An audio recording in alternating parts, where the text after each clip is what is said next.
Democrats are now one step closer to pushing through a nearly $2 trillion COVID-19 relief package. Both the House and Senate passed a budget measure that will allow them to forge ahead without any Republican support. Here's what's included in that $1.9 trillion plan. $400 billion for pandemic response, including funding for an expanded vaccine rollout, more testing, and emergency paid leave. The largest chunk of the plan is $1 trillion for direct relief to American families in the form of $1,400 stimulus checks. Then another $440 billion dedicated to supporting communities and small businesses. A moratorium on evictions has been in effect throughout the pandemic, but some people are slipping through the cracks, and some landlords are continuing to push tenants out. The $1.9 trillion COVID relief package would extend eviction and foreclosure moratoriums to the end of September.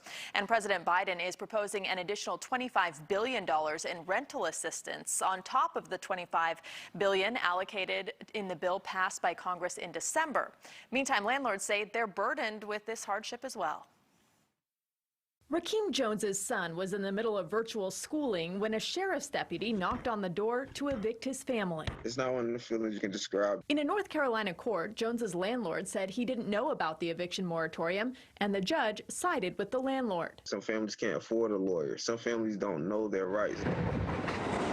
In New York, a pause order has been in effect for nearly a year, closing local courts to evictions against tenants and bank foreclosures against landlords. But tenants have to show proof they're unable to pay the rent, called a hardship declaration.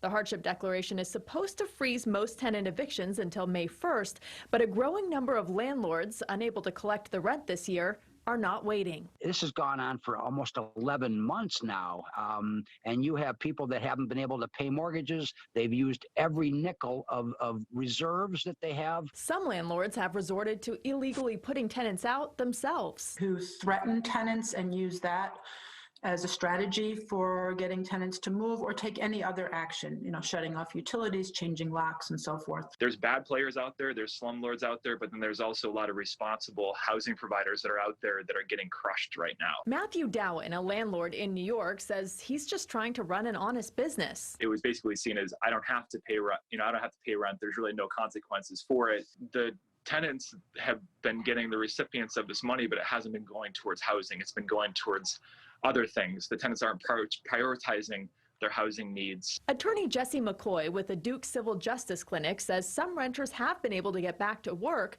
but are still playing catch up from past due bills. And this hardship will follow them. That eviction judgment is going to hinder your ability to find another place when you're looking for a prospective landlord. In most states, the moratorium does not prevent all evictions. They can still happen if a tenant doesn't submit a hardship declaration or is creating a safety or health hazard to those living around them.